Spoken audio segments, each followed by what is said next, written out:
Hi, this is Addie. This is my sibling Dom helping me out with the podcast. We're going to be talking about sustainability in the food industry. Some improvements that we could make based on lighting and furniture in the food industry.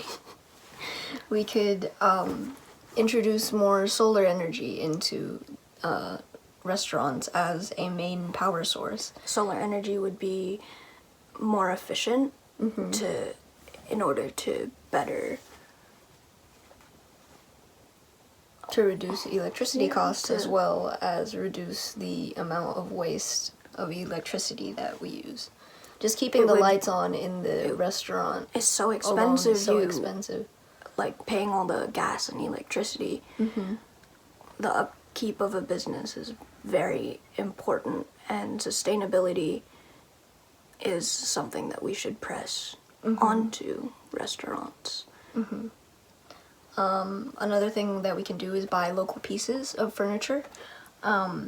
You have more security that way, that the product is of higher quality and less harmful to the environment, as well as you'll be able to support your local community and businesses. Another thing that restaurants could also do to cut down on electricity cost and waste is to take advantage of natural lighting, have more open windows, have skylights to take advantage of, the sun. And on better days, you can use less lighting, like in the summer. I put that suggestion in. Keeping the windows open and being able to have natural light is appealing in a restaurant. It's more Instagrammable too, so it'll attract people to your restaurant as well. Yeah. In terms of food waste, 22 to 33 billion pounds of food per year in the United States are wasted alone from restaurants. And ways in which you can stop that or lessen the amount of food waste is reusing vegetables, like vegetable scraps for stock, reusing meat scraps for stock, and not having to put them, scraps still have use, and you can still make good food with the ends of something. Right, there's a culinary term called remoulage, which is the re-wetting of the bones, basically. So when you make a stock out of the leftover bones, the vegetables that you have, you can reuse those items to make a slightly more diluted stock and still get all the life out of those vegetables and scraps. So this is another good way that we can upcycle food, make stock. Or if you have vegetables or fruits that are going bad, make a puree out of dessert. them. Make a fruit. Dessert. Make like dessert. A fruit tart. Yeah, make a fruit tart out of the desserts. Make jam, things like make that. Marmalade. Marmalade is a really good way to use orange scraps. Right. Recycling food and donating items that aren't going to be used. There are too many homeless people in Colombia alone. Yeah. And most of the tools that we at the cellar, Cherry Street Cellar. At Cherry Street Cellar, we throw away can still be usable. And we could give back to the community by helping other people out and donating the products that we no longer use. Another way to increase sustainability within a restaurant is to inform your staff about food cost. Informing your staff about food cost will help them kind of realize that, this item has value, and it's not just something that goes onto a plate, something that goes into a glass. It has value, and it's money in food form. Yeah. So informing your staff... Basically, you need to know what you're eating. Right. The quality of your food and where your ingredients are sourced is important. Speaking of sourcing, sourcing from local farmers and from the local community. From the community, sourcing from local businesses, sourcing from independent sellers, not big corporations that feed into global warming. And because it is the major corporations that produce most. They, burn through a lot of fuel. They burn through a lot of electricity. They create a lot of carbon emissions that aren't good for the environment. So by getting your items or getting your produce from a smaller scale operation, that way you're putting it back more into the environment and into the community. At Cherry Street Cellar, we grow our own herbs.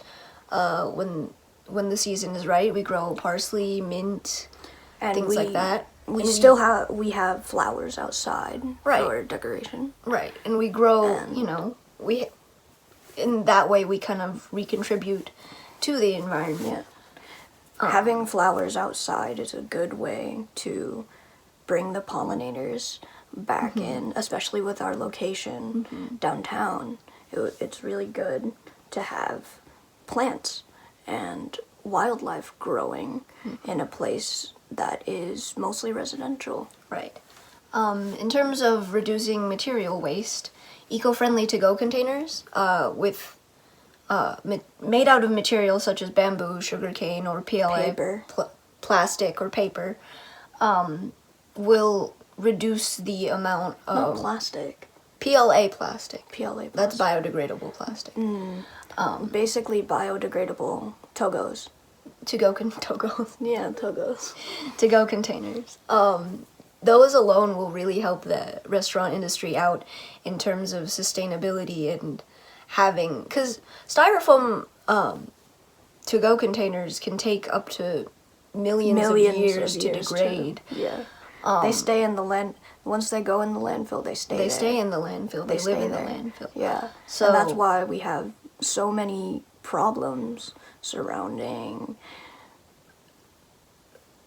global issues surrounding trash. So by investing in eco-friendly to-go containers and things like using cloths instead of paper towels, or just using reusable menus, like laminated menus that you can sanitize and wash down, those And put them on the table to Right. be reused. contactless menu options, Yeah. such as like Like the QR QR codes. scanning Bar the QR. scanner, yeah. Scanning the QR codes can limit that that Need for paper waste. Right, exactly. And to finish up the statistics of the project, I have one singular statistic that says a lot about the consumer base of restaurants and local businesses, but 65% of customers will be willing to pay up to 10% more to dine at a green restaurant versus a restaurant that simply serves organic food. So if your restaurant is green completely, along with the organic food, if you have solar panels, if you're using less electricity, if you're using less gas, if you're using local products and local produce, customers will be willing to pay more money for that rather than if you just serve organic food. If you're using locally sourced items, it's higher quality because you know where you get your ingredients, you know where they're sourced, and you know who they come from, how the process that's put into creating it. Right. And it's invaluable to, as a restaurant owner and as a chef, to understand where your ingredients are coming from. For sure. So that has been the podcast. We hope that you found this helpful in some way.